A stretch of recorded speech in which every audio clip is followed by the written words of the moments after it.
Welcome to the channel. If you believe that the greatest comeback is always personal, hit the like button now and subscribe. Let's dive into the story of betrayal and unbreakable foundations. The platinum thread. The man you loved, the one who built a life with you, abandons you for a newer, flashier model. He calls your life small. His new wife calls you poor. She laughs at your plain clothes and quiet job, wallpapering her luxurious new life all over social media for you to see. She doesn't know the designer handbag on her arm is a cheap replica, and she doesn't know the little coffee shop you run is a hobby. She has no idea that you, the poor ex-wife, are the one who signs the paychecks for the people she is desperately trying to impress, and that your family name, Blackwood, can end her entire world with one simple phone call. Valeria gripped the bouquet of white gardenias tight against her chest as the Tulum waves roared against the cliffs. The Pacific breeze carried the salty scent of the sea and something else, the cheap, sweet perfume that was not her own. Her hands trembled not from the excitement of being a newlywed, but from the nausea that had been churning her stomach since she found the platinum blonde hair on the pillow where Damien should have slept last night. 24 hours. That was how long the vows lasted that he had uttered in front of 200 guests at the Chapel of Serenity, overlooking the endless ocean. I promise to be faithful to you in prosperity and in adversity, in health and in sickness, all the days of my life.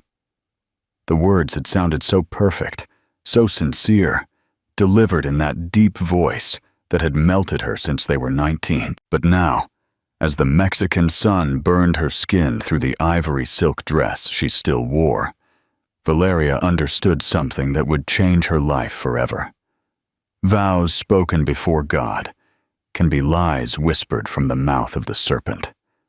The message on Damien's phone had been clear. Last night was amazing, Daddy. Whenever you want a repeat, you know where to find me. Your kitten from the Pearl Bar, her wedding night, the night that should have been sacred, special, the beginning of her life as a wife. And he had spent it in the arms of a stranger from the clubs on the Strip. Chapter 1. The vows lasted torture. The story of Valeria Sterling had been written in the ink of fulfilled dreams and expectations that glittered like the diamonds on her engagement ring. At 28, she was the youngest creative director at Horizon Group, an architecture and interior design firm based in Miami, which had expanded its operations to the Riviera Maya. She had studied architecture at the University of Miami, earned her master's in spatial design from the European Institute of Design in Milan, and returned to the States with a clear vision to transform luxury tourist spaces into experiences that told stories. Her professional success was undeniable. She had redesigned the lobby of the Encanto Pacifico Hotel in Puerto Vallarta, created the interiors of hotel magnate Robert Esposito's private residence in Tulum, and her latest project, the complete renovation of the Grand Mirador Resort in Tulum, had been featured on the cover of Architecture and Design magazine. Valeria was not just talented.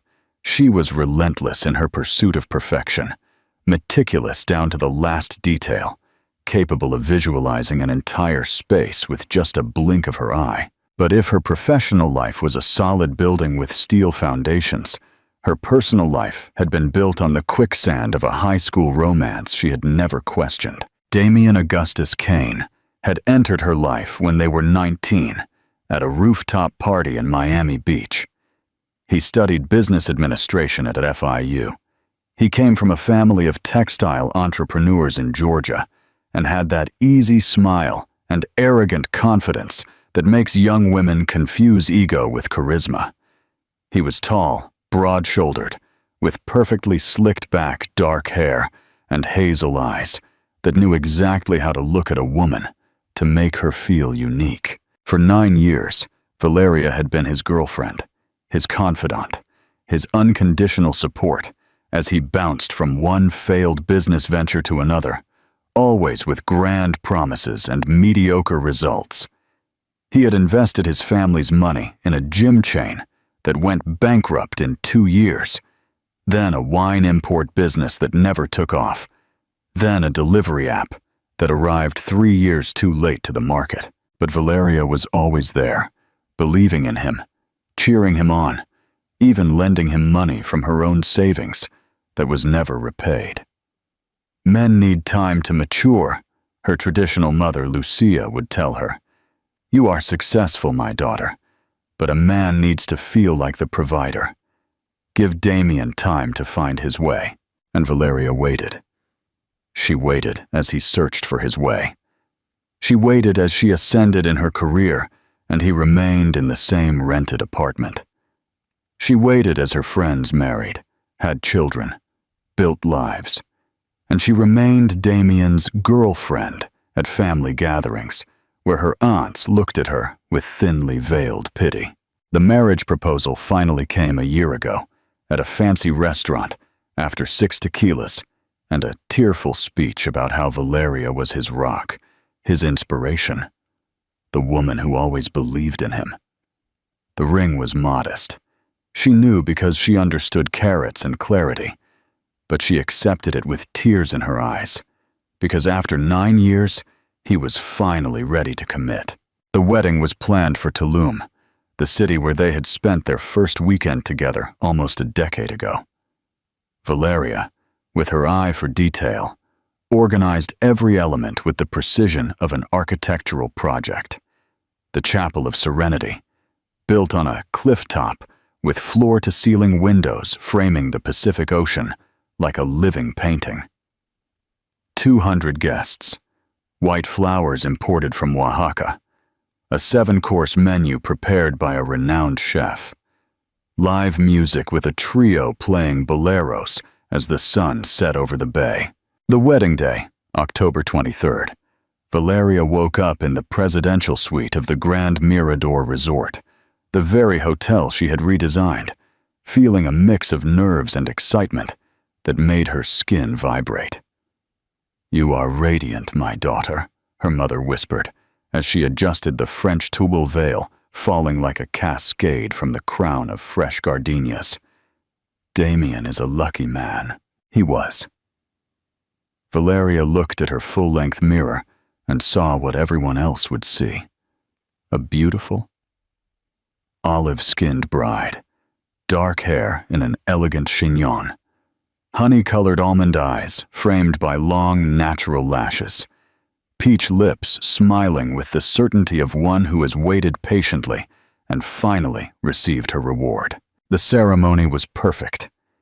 When Damien saw her walk down the aisle on her father's arm, his eyes welled up. You are the most beautiful woman I've ever seen, he whispered when she reached the altar. And when the priest asked if he promised to be faithful, Damien answered in a firm, clear voice. Yes, I promise. The reception was a display of Mexican elegance. Mariachis played Besame Mucho as they danced their first waltz as husband and wife. Guests toasted with French champagne and premium tequila. Valeria floated among the tables, receiving hugs and congratulations, feeling that finally, her personal life had achieved the success of her professional life. But there were signs she chose to ignore. The way Damien glanced at his phone during the reception, smiling at messages that quickly disappeared. How he vanished for 40 minutes, claiming he needed air after dinner. The way his friend, Raphael, his best man, avoided eye contact with her when Damien returned, glassy-eyed and hair mussed. At 11 p.m., as the party peaked and guests danced salsa and reggaeton on the Ocean View Terrace, Damien approached Valeria with that smile she knew so well. Honey, I need to talk to the guys for a while. You know, the bachelor party extended. Raphael, Diego, and Mauricio want to have a few drinks at the hotel bar. It's tradition, baby. The last night of freedom and all that. Valeria felt a pang of disappointment. But Damien, it's our wedding night. The guests are starting to leave. I thought we'd go up to the suite together, open the champagne I specially ordered, and finally be alone as husband and wife." He gave her a quick kiss on the forehead, already pulling away. "It will be fast, my queen. An hour maximum. You go up, get comfortable, and I'll be there. I promise it will be worth the wait." And she, Valeria Sterling, successful architect, independent woman, respected professional, let him go. She watched him disappear toward the elevator with his friends, their coarse male laughter floating in the warm Tulum air. And she went up to the bridal suite alone. The suite was spectacular, of course. She herself had overseen every design detail. The pearl-colored walls, the king-size bed with a tulle canopy, the floor-to-ceiling windows overlooking the illuminated bay, the private jacuzzi on the balcony.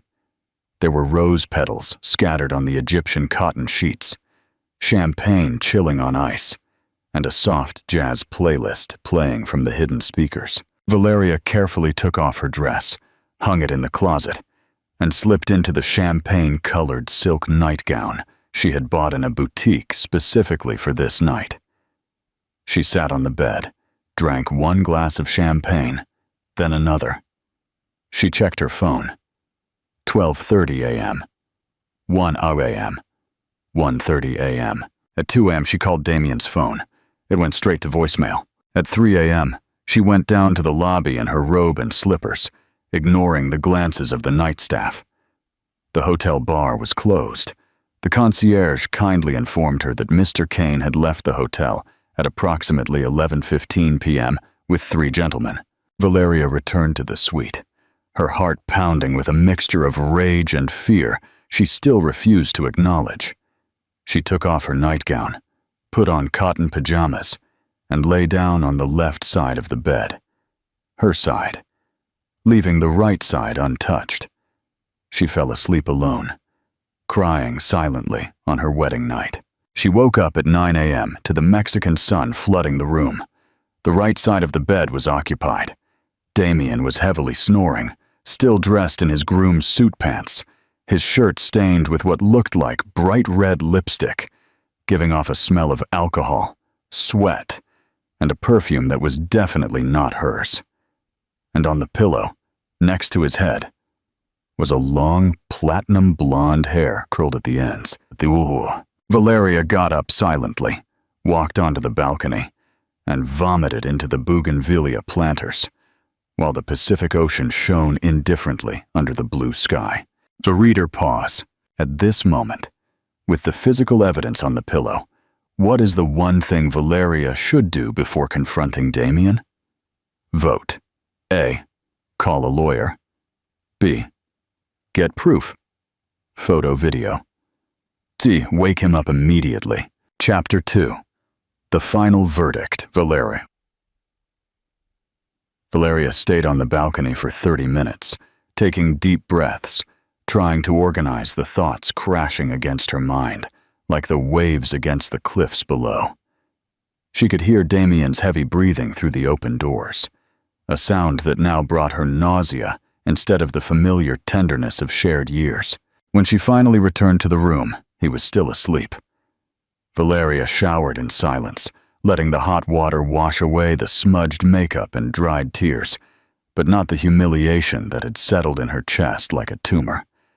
She dressed in jeans and a white linen blouse, pulled her hair back into a ponytail, and sat on the sofa facing the bed, waiting. Damien woke up near noon, groaning and clutching his head. "God, what a hangover," he mumbled, before fully opening his eyes and seeing her sitting there like a judge, waiting for the defendant to present his case. "Good morning," Valeria said, her voice so cold it could have frozen the Pacific. He blinked, confused, then looked at his wrinkled clothes, the stained shirt, and something close to panic crossed his face. "Baby, I'm sorry. I had too much to drink. The guys took me to that bar on the Strip. You know how bachelor parties are, and I lost track of time." "What bar?" Valeria's voice didn't rise in volume. That was the terrifying part. She was completely calm. "I don't know. One around there? The Pearl, I think. There was music, dancing, you know, men's stuff. Damien tried to smile, that mischievous, boyish grin that had always worked when he needed her to forgive him for being late, for forgetting an important date, for promising and failing to deliver. The pearl. Valeria pulled his phone from her own jacket pocket. She had taken it from the nightstand while he slept. Interesting name for a bar. Tell me, Damien, are the pearls there natural or cultivated? The confusion on his face was almost comical. What? I don't know what you're talking about. Valeria unlocked the phone. The password was still the date of their first kiss. How ironic. She read him the message she had found 3 hours earlier. Last night was amazing, Daddy. Whenever you want to repeat, you know where to find me. Your kitten from the Pearl Bar. Kisses where you liked them most. The color drained from Damien's face like water emptying from a tub. Valeria, it's not what you think. No. She stood up, walked to him, and held out the screen. Because I think that my husband, on our wedding night, while I was waiting in this room with champagne and fine lingerie, went to a strip club and slept with a woman who is now sending him sweet messages, reminding him how much fun they had. I didn't sleep with anyone. Damien stood up, swaying slightly. Yes, we went to the bar. Yes, there were women, but I just danced. I drank. I had some fun. It's normal, Valeria. Men do those things before they get married. We got married yesterday at 6 p.m., Damien. 18 hours ago, you were officially my husband, and this message was sent at 5 a.m. Valeria felt her voice starting to crack, and she hated herself for it. Explain the blonde hair on your pillow, then. Explain the lipstick stains on your shirt. Explain the smell of cheap perfume you still carry. You are exaggerating. You're being paranoid. Nothing happened. I swear on my mother. Damien tried to step toward her, but Valeria recoiled, as if his touch burned. Don't you dare swear on your mother after you swore before God yesterday that you would be faithful. The words came out like knives. Do you know how many hours your wedding vows lasted? Less than 24. Congratulations, Damien. You just set a personal record for disappointment, and you were competing against yourself with many previous records. Stop it now! He raised his voice, and Valeria saw for the first time the rage she had always suspected he hid behind the charming smiles. Are you hysterical? Yes, I went to the bar. Yes, I drank too much, but nothing happened that should matter to you. Men need those outlets. You can't expect me to become a monk just because we wear rings now. I don't expect you to be a monk. I expect you to be a man of your word. I expect you to respect the vows you made in front of 200 people. I expect that on our first night as husband and wife, you would have been here with me, instead of in the arms of a stripper. Damien let out a bitter laugh. And what did you want? A perfect romantic movie night. Grow up, Valeria. We've been together for 9 years. The sex isn't new anymore. Going to a bar, relaxing with friends, having a little fun without someone controlling my every move. That was new. The words fell on her like acid. Do I bore you? I didn't say that. You just said exactly that. Valeria felt something snap inside her. Something that had been cracked for years, but finally fragmented into 1,000 pieces. 9 years, Damien. 9 years I supported you while you jumped from failure to failure. I lent you money you never repaid. I waited while you found your way. I was understanding when you canceled dates because you had important meetings that never materialized into anything. I introduced you to my professional contacts who gave you opportunities you wasted. And when you finally decided to marry me, I thought it was because you loved me. But you don't love me, do you? You married me because I'm successful, because I have stability, because I am your safety net. That's not true. But his voice lacked conviction. Then tell me one thing. Valeria crossed her arms, shielding herself. If you needed that fun so badly, why did you marry me? You could have remained my boyfriend indefinitely. Why take the step of marriage if you already felt trapped before we even started? Damien didn't answer. He just stood there, hair messy and shirt stained, looking exactly like what he was. A mediocre man who had just been exposed in his mediocrity. Valeria's phone vibrated. It was a message from her mother. "How are the newlyweds? Your father and I are already back in the city. It was a beautiful wedding, my daughter. Damien will take good care of you." Valeria felt a hysterical laugh bubble in her throat, but she swallowed it. "Your things," she said finally. "Pack your things. This suite is mine. I booked it. I paid for it with my own money. Get out. Don't be ridiculous. We're married. You can't kick me out. Watch me." Valeria walked to the door and opened it. "Leave now before I call security and explain that my husband of less than 24 hours cheated on me on our wedding night. It won't be good publicity for the hotel I designed, but I'm sure they'll love the drama." Damien looked at her with something that looked like hatred mixed with disbelief. "You were always controlling. That's why my businesses never worked out. You burdened me with your questions, your unsolicited advice, your impossible standards. No man wants a woman who earns more than him and constantly rubs it in his face. I never rubbed anything in your face. You felt small because you are small. And you know what, Damien? You're right about one thing. No man worth anything feels threatened by his wife's success. Only the mediocre ones do." Valeria felt tears burn in her eyes, but she refused to let them fall. "Go. Please, just go." He grabbed his suitcase from the closet. He hadn't even unpacked, and walked out of the room. Without looking back, the door closed with a soft click that sounded like the end of the world. Valeria waited until she was absolutely sure he was gone.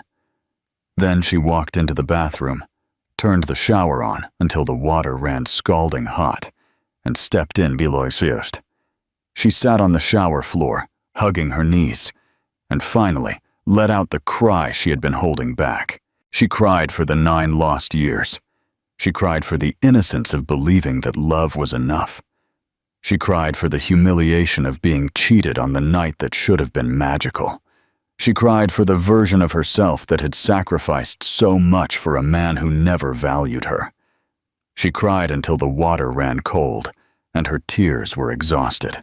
When she stepped out of the shower, soaked and trembling, she looked at herself in the steamed mirror. Her face was swollen, her eyes red, her hair plastered to her skull. She looked like a destroyed woman, but somewhere deep inside, in a place she had forgotten existed, she felt something else. Rage. Not the hot, explosive rage that had made her kick him out. A cold, calculating rage, the kind of rage that builds empires while others weep over ruins. Valeria Sterling had spent 9 years being understanding, patient, loving, sacrificing. She had been the perfect girlfriend, the ideal fiancée, and, finally, the betrayed wife. But as she dried herself and put on clean clothes, she made a decision that would change the course of her life forever. No more. She would never again be the woman who waited. She would never again be the one who forgave. She would never again put the needs of a mediocre man above her own dignity. And she would definitely, absolutely, never, ever go back to Damien Augustus Kane. What she didn't know yet was that the humiliation was just beginning, because Damien wasn't going to accept her decision quietly. Small men, when rejected, become dangerous. And Tulum, with all its sun and glittering beaches, was about to become the backdrop for a battle Valeria would have to fight not only against him, but against herself. Chapter 3. The War of Reputations. Valeria did not leave Tulum immediately. Part of her, the proud, stubborn part she had inherited from her paternal grandmother, refused to flee like a victim. She had paid for 3 days in the presidential suite of the Grand Mirador Resort, and by God, she was going to use them. The next 2 days were a surreal exercise in forced normalcy. She went down to the hotel restaurant for breakfast, ignoring the discreet glances of the staff, who clearly knew something had happened with the newlyweds. She walked the beach with dark sunglasses concealing her swollen eyes. She sat on her suite balcony with her laptop, reviewing work emails, and pretending her life hadn't collapsed. But the nights were impossible. The nights brought intrusive thoughts, questions that had no answer. How long had he been cheating? Had it been only that night? Or had there been other women during the 9 years? What was it about her that wasn't enough? Was she too successful? Too independent? Too demanding, as he had implied? On the 3rd day, as she packed her bags to return to Miami, she received a call from her mother. "My daughter, is everything all right? Damien arrived 2 days ago and is staying at his mother's house. He says you had a fight and you needed space, but he didn't give me details. What happened?" Valeria closed her eyes, breathing deeply. "Mom, he cheated on me on our wedding night." The silence on the other end of the line was long and tense. Finally, her mother spoke in a carefully modulated voice. "Are you sure? Men sometimes go out with their friends after weddings. It's a tradition. You aren't misinterpreting things, are you?" The words were like a slap. "Mom, I found messages from the woman he slept with. I found physical evidence. There is nothing to misinterpret." "Oh, Valeria," her mother sighed. "Look, what he did is wrong. I'm not telling you otherwise, but you just got married. Marriages have ups and downs. All men make mistakes, especially when they're scared of commitment. Your father had his situations in the early years. And look, we've been married for 40 years. Valeria felt something break inside her, but it wasn't pain. It was clarity. "Mom, are you telling me I should forgive him? That I should accept that my husband betrayed me on our first night as husband and wife? I'm telling you to be practical. You're 28. If you divorce now, what will people say? That you couldn't keep your husband for 24 hours? Besides, divorce is a scandal. Think about your professional reputation. Think about the family. And what about thinking about me?" Valeria's voice rose. "What about my dignity? What about my feelings? Marriage requires sacrifices, mija. All women have to make sacrifices. You are strong. You are successful. You have many things. You can't have everything perfect. Sometimes we have to turn a blind eye to men's flaws if we want to have a family." Valeria hung up the phone without saying goodbye. She finished packing on autopilot, paid the hotel bill, and drove back to Miami in complete silence. No music, no podcasts, just the sound of her breathing and the car engine. When she arrived at her apartment in the trendy Brickell area, a 2-bedroom space she had bought with her own money 3 years ago, she found 15 missed calls from Damien and a voicemail that said, "Valeria, please, we need to talk. I made a mistake, I know, but don't destroy our marriage over a moment of weakness. I love you. I've always loved you. We can get through this together." She deleted the message without finishing it. The next few days were a blur of work meetings she attended like a zombie, meals she didn't taste, and nights where she stayed awake until 3 a.m., navigating websites of lawyers specializing in quick divorces. It was her best friend, Renata Vega, who finally snapped her out of the trance. Renata Fuentes was a partner in a business consulting firm, divorced 2 years prior from a man who had cheated on her with his assistant. She was tough, direct, and exactly what Valeria needed right then. "What are you waiting for?" Renata asked her while sharing a bottle of red wine at Valeria's apartment. "You know what you have to do. Hire a lawyer, start the proceedings, and get out of this as quickly as possible." "But," Valeria let out a shaky sigh. 9 years, Renata. I invested 9 years of my life in this relationship. How do I just throw them away? Those years are already lost, Valeria. The question is, are you going to lose the next 42? Renata looked at her with a mix of compassion and firmness. Listen to me well. Men like Damien don't change. He cheated on you on your wedding night. It wasn't a mistake after 5 years of solid marriage. It wasn't a midlife crisis. It was on your wedding night. That man is telling you exactly who he is. Are you going to believe him? Or are you going to waste your life trying to turn him into who you want him to be? The words resonated in Valeria with the force of a truth she had been avoiding. Everyone says I should forgive him. My mother, my aunts, even some friends say all men are like that it's part of the package. Then everyone is perpetuating a lie that keeps women trapped in mediocre relationships. Renata refilled their glasses. Do you know what I learned from my divorce? That being alone is infinitely better than being with someone who makes you feel alone. That real loneliness, the one you consciously choose, is power. But loneliness within a relationship is poison. That night, Valeria called Ricardo Mendoza, the most aggressive family law attorney in Miami. He had a reputation for not accepting mediocre settlements and for fiercely protecting his clients. I want a divorce, she told him in their first meeting. Quick, clean, and without compromise. Ricardo was a man in his 50s, perfectly cut gray hair, an Italian suit, and a gaze that had seen every possible type of marital betrayal. Are there shared assets? No. I bought my apartment before we got married. He has no property, no children. Ricardo's eyebrows rose slightly. 11 days. That must be a record even for me. Grounds. Proven adultery. I have messages from the other woman on his phone. I have witnesses who saw him leave the hotel with his friends. I can get statements from the bar staff if necessary. It won't be necessary. The messages are enough. I can have the papers ready in 3 days. The process will be quick, given there are no assets to divide or children involved. Ricardo leaned back in his chair. Are you prepared for war, Valeria? Because when a man like the one you describe faces divorce, especially one initiated by a successful woman, he gets nasty. I'm already at war, she replied in a voice she didn't recognize as her own.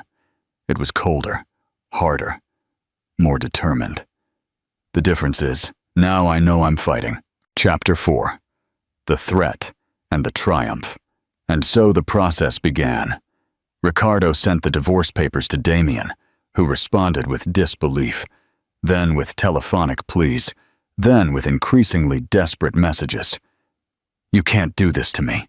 We are a family. Please, just give me a chance to explain. You're destroying what we built together. Valeria didn't respond to any of them. Instead, she immersed herself in work with an intensity that worried her colleagues. She accepted a new project no one else wanted: the complete renovation of the Castellano Boutique Hotel in San Miguel de Allende, a job that would require 3 months of constant travel and sleepless nights. Perfect. But the real humiliation came 3 weeks after the divorce process began, when Valeria received a call from her boss, Mauricio Rios, CEO of Horizon Group.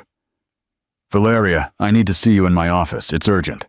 When she entered Mauricio's office, she also found Patricia Lujan, the HR director, with a serious expression that boded ill. Sit down, please, Mauricio said. It has come to our attention that a delicate situation involving your husband has surfaced. Valeria's stomach sank. What kind of situation? Patricia took the floor. Damien Kane has been contacting several of our current and potential clients. He tells them you are going through a mental health crisis, that you are acting irrationally due to stress, and that any contract or agreement signed with you in recent months should be reviewed because you are not in your right mind. The world stopped. What else?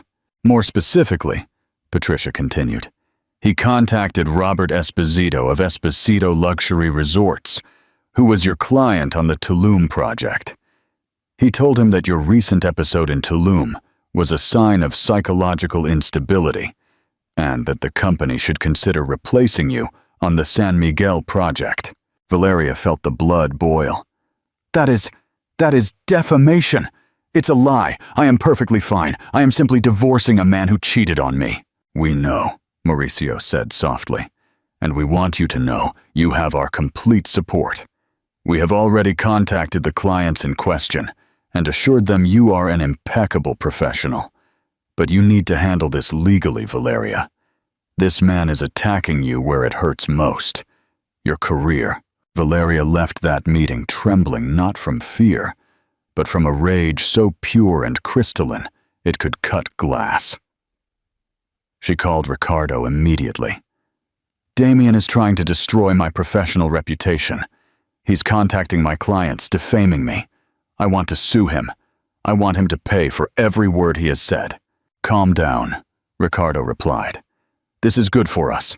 He is showing his true colors. We will document everything. We will add defamation charges to the divorce, and we will make sure it is legally recorded what kind of man he is.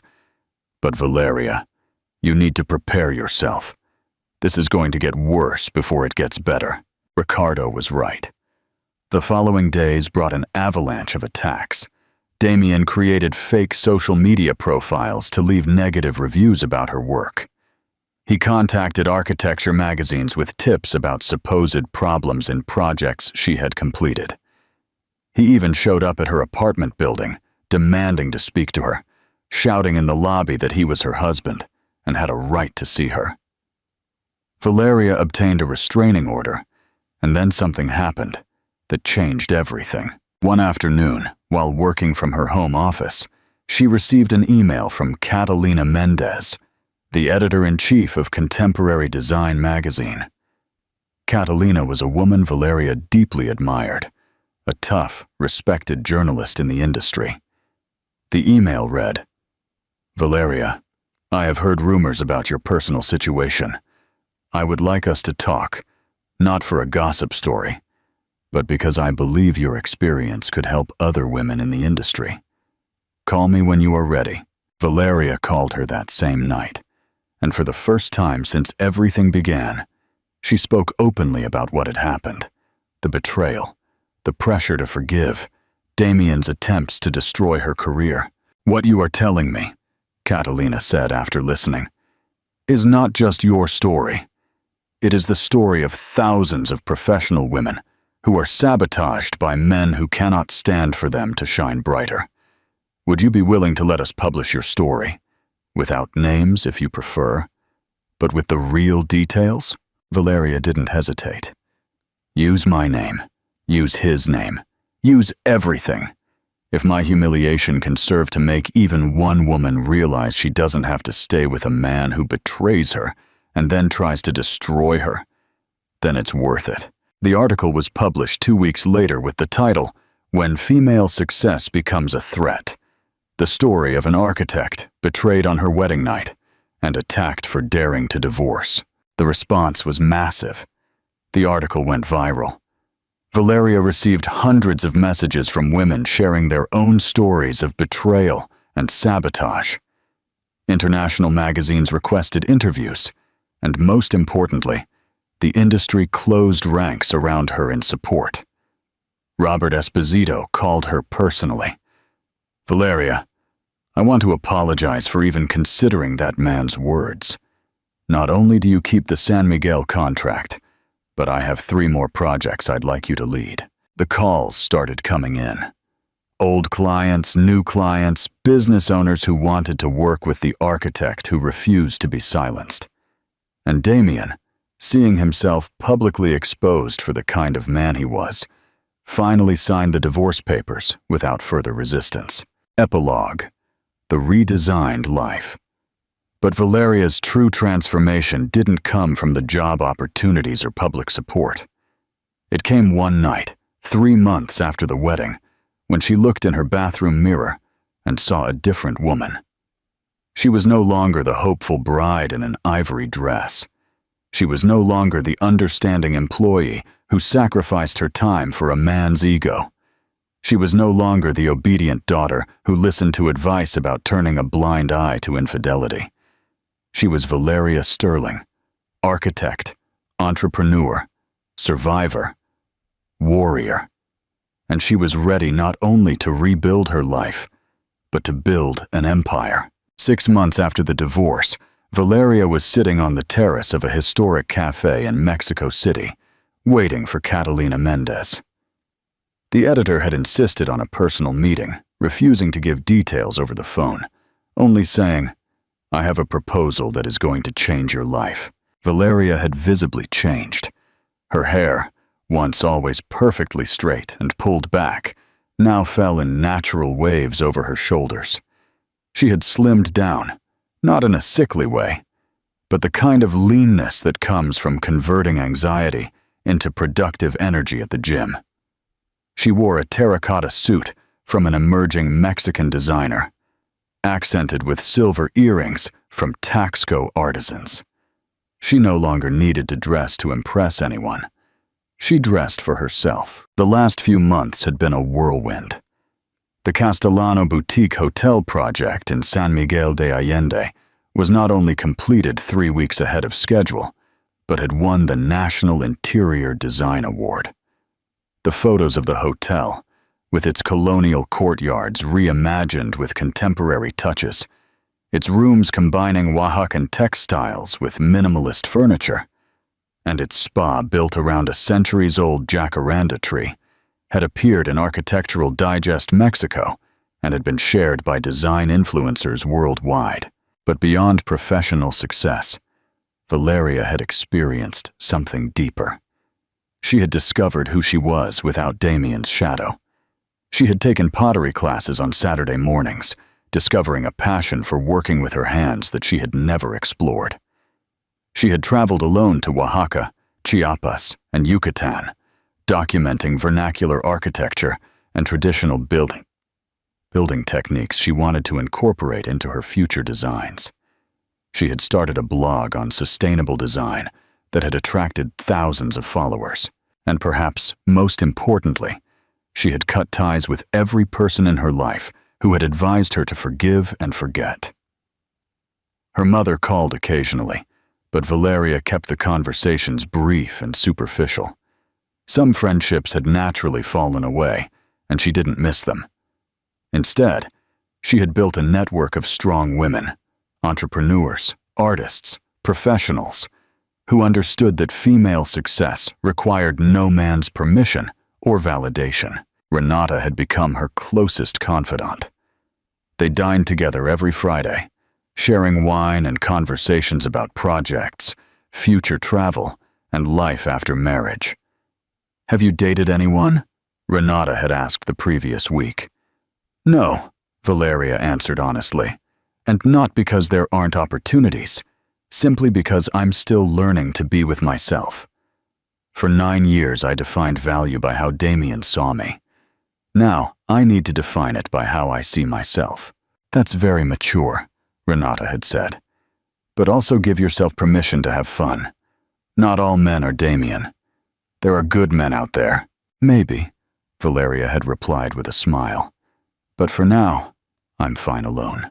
And it was true. For the first time in her adult life, Valeria was genuinely comfortable with solitude. It wasn't a terrifying emptiness she desperately needed to fill. It was a quiet space where she could hear her own thoughts, pursue her own dreams, make decisions based only on what she wanted. Catalina arrived with her characteristic energy, kissing Valeria on both cheeks before sitting down.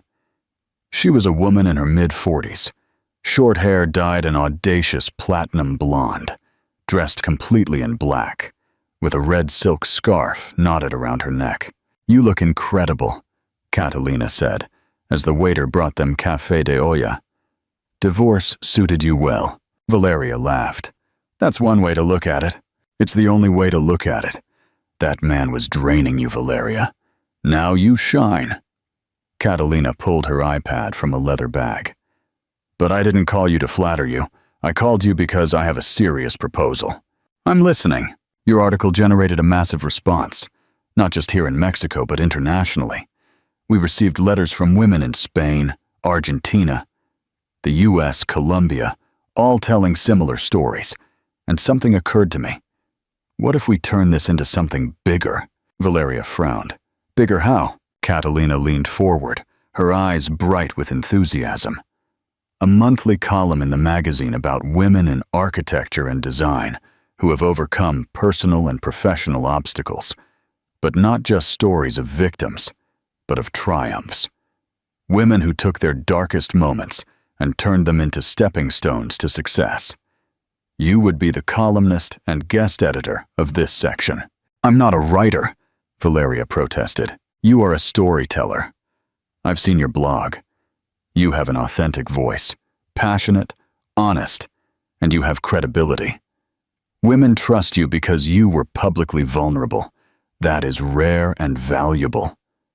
Catalina slid the iPad toward her. Look, I already have 4 potential stories.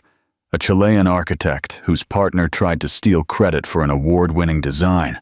A Spanish industrial designer who was sexually harassed by a major client and reported him, losing contracts but gaining respect. A Brazilian urban planner who overcame extreme poverty to become the director of planning for Sao Paulo. Valeria scanned the stories, feeling something ignite in her chest. This is powerful. It is, and you are the perfect person to give them a voice. Catalina paused. There's more. The magazine wants to expand its digital coverage. We are considering an associated podcast where you interview these women in depth, and there is interest from a publisher to eventually turn this into a book. Valeria's head was spinning. Catalina, I manage architectural projects. I don't know anything about journalism, podcasts, books, but you know about resilience, you know about transformation, and you know how to connect with people authentically. The rest is learned. Catalina took a sip of her coffee. Think about it. I don't need an answer now, but imagine the impact you could have, not just designing physical spaces, but helping women redesign their lives. Valeria fell silent for a long moment. A year ago, she would have immediately rejected this proposal. Too risky, too exposed. What would her colleagues say? What would Damien think? But Damien was no longer part of her equation, and her colleagues had proven they respected her authenticity, not her silence. I accept, she said finally, with one condition. Tell me.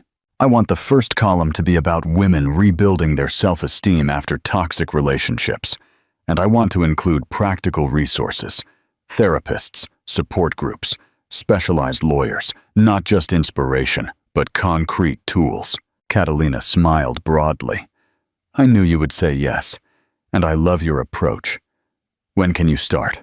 Give me 2 weeks to finish a pending project, and I'm all yours. They left the cafe 2 hours later, with a signed contract and a deadline for the first column.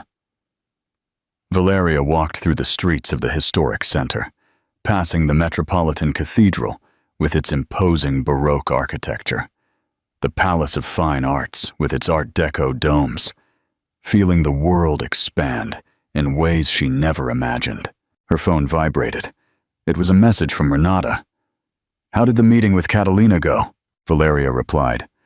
I just committed myself to a project that terrifies and excites me in equal measure. I'll tell you tonight over wine. But before putting the phone away, she saw another notification, a LinkedIn message from someone named Sebastian Rossi, founding partner of Rossi and Associates, one of the most prestigious architecture firms in Latin America, with offices in Mexico, Buenos Aires, and Madrid. The message read, Dear Valeria, I have followed your work with great admiration. We are expanding our luxury hotel design division, and I would like to discuss the possibility of you joining our team, not as an employee, but as a partner. I believe your vision and personal story make you exactly the kind of leader we want in our firm. I would be available for a conversation next week. Valeria read the message 3 times. Partner, not employee, but partner in one of the most respected firms in the industry. A year ago, she would have called Damien first to tell him, to ask for his opinion, to make sure he was comfortable with her success. Now, she simply replied, Sebastian, I would love to talk. Are you available next week? That night, Valeria sat on her balcony with a glass of white wine, watching the city lights blink like terrestrial stars. She thought about the journey since that horrible morning in Tulum, when she found the blonde hair on the pillow. She thought about the tears, the humiliation, the rage, the fear, and she thought about the woman who had risen from those ashes. It hadn't been easy. There were nights when she doubted herself, when her mother's voice echoed in her head, saying she had been too harsh, too proud, that she should have forgiven. There were moments when the empty apartment felt too silent, and the bed too big, and the solitude too heavy. But there were also mornings when she woke up and realized an entire day had passed without her thinking about him. There were afternoons when she genuinely laughed for the first time in months. There were moments when she looked at her life that she built all by herself, with her own hands, on her own terms, and thought it was worth every tear, every sleepless night, every moment of doubt. It was worth it, because on the other side of that pain is the most authentic person you will ever be. The freedom she discovered was not the absence of company. It was the presence of choice. Her phone vibrated again. This time it was her father, which was unusual because he rarely called directly. "Dad, my daughter, your mother asked me not to call you, but I need to tell you something." His voice sounded strained. "I've been quiet this last year because I didn't know what to say, but I saw your article in the magazine and read the comments, and I realized something I'm ashamed to admit." Valeria felt her heart race. "What is it, Dad?" "That I failed your mother for years, and by not saying anything when she advised you to forgive Damien, I was failing you too." His voice cracked slightly. "What that man did to you was unforgivable, and you made the right decision, the brave decision, the decision your mother never dared to make, and that I never supported her in making." Tears streamed down Valeria's cheeks. "I'm proud of you, Mija, not just for your professional success, but for your personal courage. You taught me that it's never too late to demand respect, to demand dignity, and I want you to know that I will always support you, no matter what you choose." They talked for an hour, an honest and vulnerable conversation they had never had before. When she hung up, Valeria felt another piece of her healing had been completed. The meeting with Sebastian Rossi a week later was revelatory. His office was a design studio in itself. Sebastian was a 42-year-old architect, a Harvard graduate, with a reputation for being brilliant, but demanding. He was tall, sharp-featured, with dark hair and premature gray at the temples, and a presence that commanded respect without arrogance. "Thank you for coming," he said after the formal greetings. "I'll be direct. I want you to join my firm as a partner in the luxury hotel design division. We have followed your work since the Tulum project, but it was your handling of the Castellano Hotel that convinced us you are exactly what we need." "It's a generous offer," Valeria replied carefully, "but I need to understand what being a partner means in your firm. I am not interested in a title without real decision-making power." Sebastian smiled. "I like that you get straight to the point. Partner means 25% equity in the hotel division, voice and vote on all major projects, and complete creative autonomy in your designs. It also means you share both the profits and the losses. And my current projects, I have commitments with Horizon Group. We expect you to finish them honorably. We don't want you to burn bridges. In fact, we prefer you maintain good relationships with your current employer. This doesn't start until you are ready, and when it is, it will be with clear contracts and fair terms." Valeria considered the proposal. It was risky to leave the security of Horizon Group, but it was also the opportunity to build something of her own, to have true decision-making power, to take her vision to an international scale. "I need to think about it," she said finally. "Give me 2 weeks. Take all the time you need. But Valeria, I want you to know something." Sebastian leaned back in his chair. I read your story. I know what you went through. And part of the reason I want you in my firm is precisely because you survived that and came out stronger. We need leaders who understand resilience, who know how to get up from the blow. That is not taught in any university. Valeria left that meeting with her head full of possibilities. She spent the next 2 weeks in a thorough analysis: financial, professional, personal. She consulted with a corporate contract lawyer, spoke with Renata, who pushed her to take the risk, and finally spoke with herself, with that inner voice she had learned to listen to in recent months. She accepted the partnership. Her last week at Horizon Group was bittersweet. Mauricio sincerely congratulated her, gave her a glowing letter of recommendation, and told her, "We always knew you were too big to stay here forever. Go and conquer the world." Valeria's first column in Contemporary Design magazine was published with the title, "Rebuilding the Foundations: How to Recover Your Self-Esteem." After a toxic relationship, it was raw, honest, practical. It included her own story, but also concrete resources, helpline numbers, directories of therapists specializing in relational trauma, information about support groups. The response was overwhelming. In 24 hours, the article had received 50,000 views.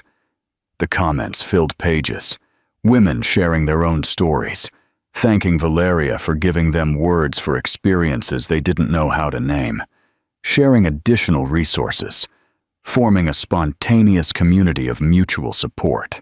And in the midst of all this, the new job, the column, the media interviews, Valeria realized something profound. She had turned her greatest pain into her greatest purpose. Damien still existed somewhere in Miami, but he was irrelevant to her life. Occasionally she heard through others that he was still struggling with temporary jobs, that he had tried to start another failed business, that he told anyone who would listen that his ex-wife was a bitter feminist who had destroyed him. Valeria felt no pity for him, no rage, nothing at all. She had simply moved on, building a life so beautiful and successful that he could never reach it even in his best dreams. And that, she decided, was the best possible revenge, her total and absolute indifference. 18 months after that morning in Tulum, Valeria Sterling stood on the stage of the Esperanza Iris Theater in Mexico City, facing Fiji women who had paid to hear her speak at the first Redesign Your Life conference, an event she had organized along with Catalina Mendez and Renata Vega. She wore a self-designed terracotta dress. Her hair fell in natural waves over her shoulders, and on her ring finger, there was no wedding ring. Instead, she wore a silver ring with onyx stones she had bought herself as a gift the day she signed the partnership contract with Rossi and Associates. The auditorium was full of women of all ages, 20-somethings seeking direction, 30-somethings rebuilding after divorces, 40s reinventing themselves professionally, 50s finding their voice for the first time. All had come because they had read Valeria's columns, heard her podcast, seen her television interviews. 18 months ago, Valeria began, her amplified voice filling the theater. I stood in front of a mirror in a Tulum hotel wearing a bridal nightgown no one saw, holding a glass of champagne, waiting for a man who was in the arms of another woman. And I asked myself, how did I get here? The silence in the auditorium was absolute. The answer, I discovered, was simple and painful. I got there because for 9 years I built my identity around a man who never valued me. Because I confused patience with complacency. Because I believed that love required sacrifice, when healthy love actually requires mutual respect. Because I was so afraid of being alone that I accepted being accompanied by someone who made me feel invisible. Some women in the audience nodded. Others, discreetly wiped away tears. But today, I'm not here to talk to you about what I lost. I'm here to talk to you about what I gained. Valeria smiled. When I let go of that marriage, when I let go of the idea of who I was supposed to be, I discovered who I really was. A talented architect, yes, but also a writer, a speaker, a mentor, a woman who turned her pain into a platform to help others. She walked across the stage, her presence commanding but accessible. In these 18 months, I became a partner in an international architecture firm. I designed 3 luxury hotels that have won awards. I wrote 20 columns that reached millions of readers. I started a podcast that is downloaded in 40 countries. And most importantly, I learned that being alone doesn't mean being incomplete. It means being free to discover all the versions of yourself that a mediocre marriage would never let you explore. The applause began to erupt, but Valeria raised a hand. I want to be clear about something, because I know many of you are here looking for a magic formula. There isn't one. There is no 5-step process to heal from a betrayal. There is no precise moment where you wake up and the pain is gone. The road is ugly. It is painful. It is confusing. There will be days when you want to call your ex just to hear his voice. There will be nights when you question every decision you made. There will be moments when loneliness feels like an abyss that is going to swallow you. She paused, letting the words resonate. But there will also be mornings when you wake up and realize an entire day passed without you thinking about him. There will be afternoons when you genuinely laugh for the first time in months. There will be moments when you look at your life that you built all by yourself, with your own hands, on your own terms, and you think, it was worth every tear, every sleepless night, every moment of doubt. It was worth it because on the other side of that pain is the most authentic person you will ever be. The theater erupted in applause that lasted several minutes. Valeria saw faces that reflected hope, determination, recognition. She saw women who saw themselves in her story, who found strength in her survival. After the conference, during the Q&A session, a woman in her mid-30s raised her hand. Her voice trembled as she spoke. Valeria, my husband cheated on me 6 months ago. We have 2 small children. Everyone, my family, his parents, our friends, tells me I must forgive him for the children's sake. But every time I see him, I feel nauseated. How did you know that leaving your marriage was the right decision?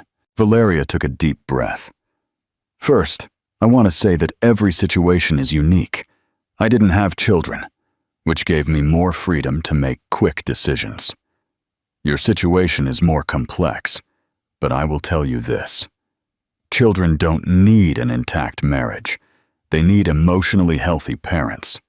If staying in that marriage is destroying you inside, your children will feel it. You are teaching them that love looks like resignation and silent suffering. Is that what you want them to learn about relationships? The woman shook her head, tears running down her cheeks. Consult with a therapist. Talk to a lawyer to understand your options. Build a support network. And then make the decision that allows you to look at yourself in the mirror with dignity. Because at the end of the day, your children will grow up and make their own lives. But you will have to live with the woman you became because of the decisions you make today. More questions followed. A 24-year-old asked how to know if a relationship is worth saving or if it's time to go. A 52-year-old woman asked if it was too late to reinvent herself professionally after a divorce. An entrepreneur asked how to handle professional sabotage from an ex-partner. Valeria answered each one with honesty, with compassion, without sugarcoating the reality, but offering genuine hope. When the event ended, dozens of women lined up to speak with her personally. Valeria stayed until she spoke with the last one, listening to stories, offering hugs, sharing contacts for useful resources. It was past midnight when she finally left the theater. Renata was waiting outside with her car. "You're incredible," Renata said, as they drove back to Valeria's apartment. "Seriously, you transformed your worst moment into a movement." "It wasn't just me," Valeria replied. "It was every woman who had the courage to share her story. It was Catalina for believing in me. It was you for pushing me when I wanted to give up. It was a collective effort." "Always so humble." Renata smiled. "But take the credit, Valeria. What you achieved in 18 months is extraordinary." Valeria looked out the window at the illuminated streets of Mexico City. "Do you know what the most ironic thing is? Damien did me a favor by betraying me. If he had been a mediocre but not unfaithful husband, I probably would have spent years in a lukewarm marriage, convincing myself it was enough. His betrayal was brutal, but it was also the shock I needed to wake up." "And love?" Renata asked softly. "Are you open to trying again someday?" Valeria considered the question. "Yes, I think so, but not the way I tried before. I no longer need a partner to feel complete. I'm no longer looking for someone to save me or define me. If someone comes along, they would have to be someone who adds to my life, not completes it. Someone who celebrates my success instead of feeling threatened by it.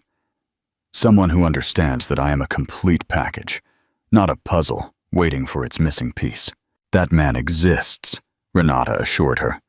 "And when he shows up, he's going to be dealing with a version of you much more powerful and aware of her worth." Indeed, there had been invitations. Sebastian Rossi had made it clear in a subtle but unequivocal way that he was interested in more than a professional partnership. He had been gentlemanly, respectful, never pressuring, but leaving the door open. He was intelligent, successful. They shared professional passions.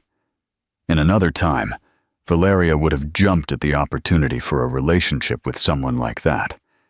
But now she waited, not out of fear, but out of choice. She wanted to be absolutely sure that any future relationship came from a place of genuine desire, not need or habit. The following weeks brought more opportunities. A television producer contacted Valeria with the idea of creating a documentary series about women who rebuilt their lives after betrayal. A Spanish publisher offered a book contract to expand her columns into a female empowerment manual, and the National Autonomous University of Mexico invited her to give a series of lectures on resilience and female leadership. Valeria accepted everything, navigating each project with the same meticulousness she applied to her architectural designs.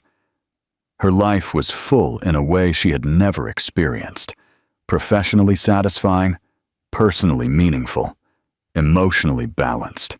One Saturday afternoon, 3 months after the conference, Valeria received an unexpected message. It was from the personal assistant of Robert Esposito, the hotel magnate for whom she had designed the residence in Tulum. "Mr. Esposito requests an urgent meeting. Would you have availability tomorrow?" Valeria replied affirmatively, and the next day she found herself in Esposito's office in Polanco. The businessman, a man in his 60s with a reputation for being tough but fair, greeted her with a broad smile. "Valeria, thank you for coming on such short notice.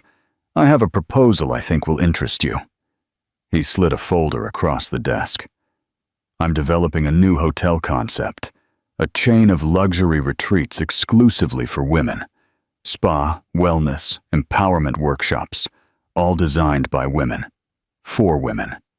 I want you to design the first property in Valle de Bravo, and I want you to be the creative director for the entire brand." Valeria opened the folder, seeing preliminary renders, budgets, projections.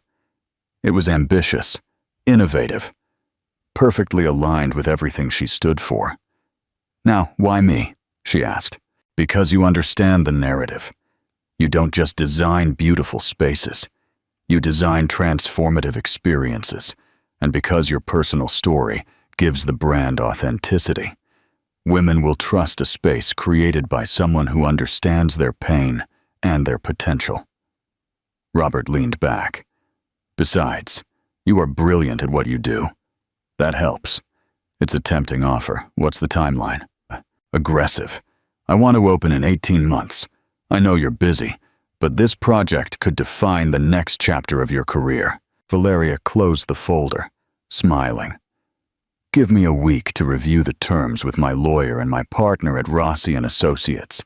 If we can align everything, you have your creative director. She left that meeting feeling like the universe was conspiring in her favor.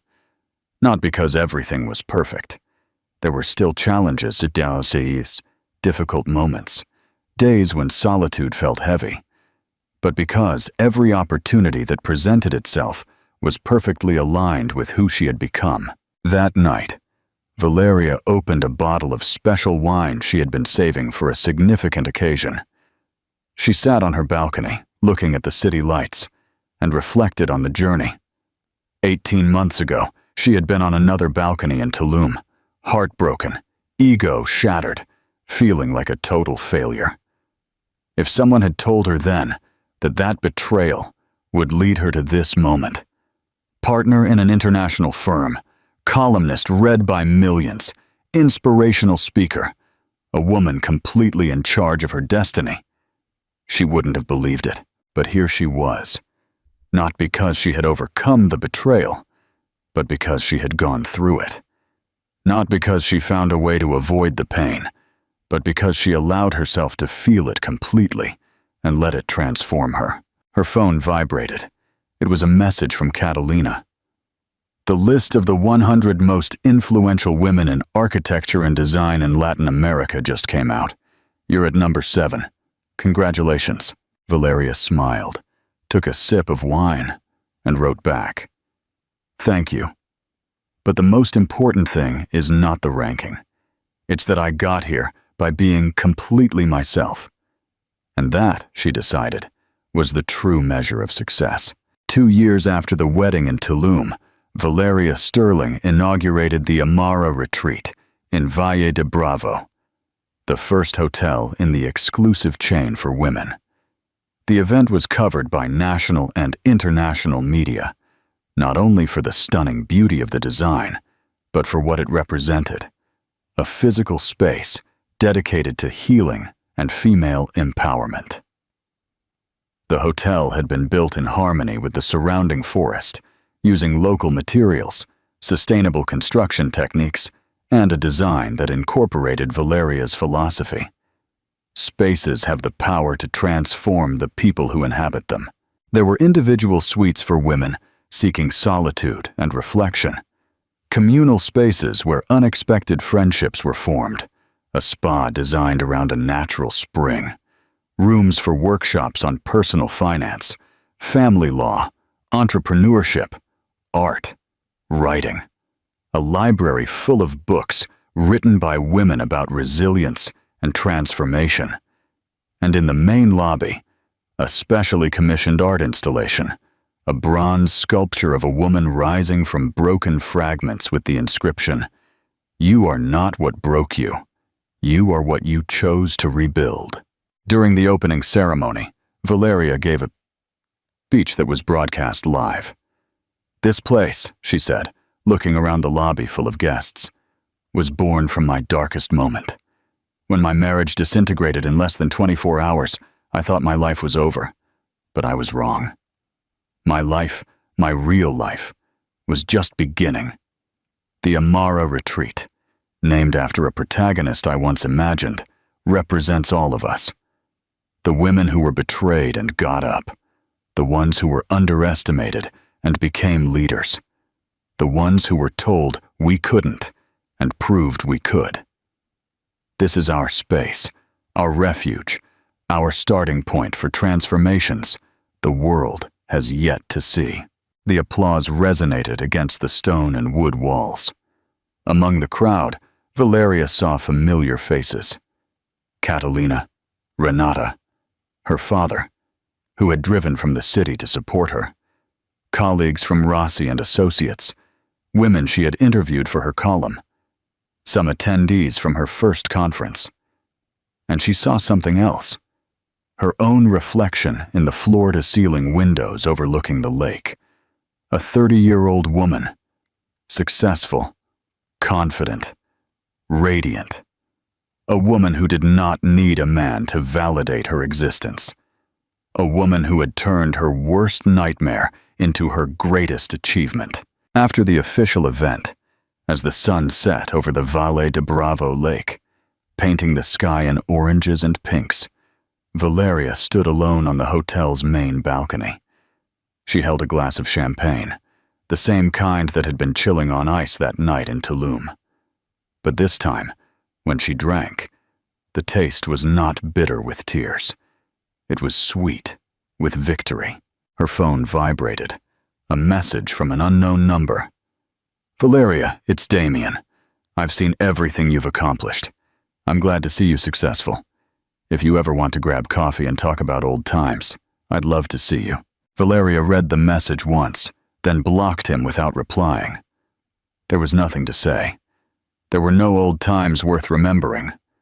There was only a bright future she was building brick by brick, decision by decision, with no one's shadow darkening her light.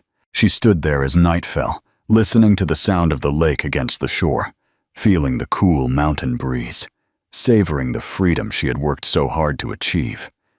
And for the first time in years, perhaps for the first time in her life, Valeria Sterling was completely, absolutely happy to be exactly where she was.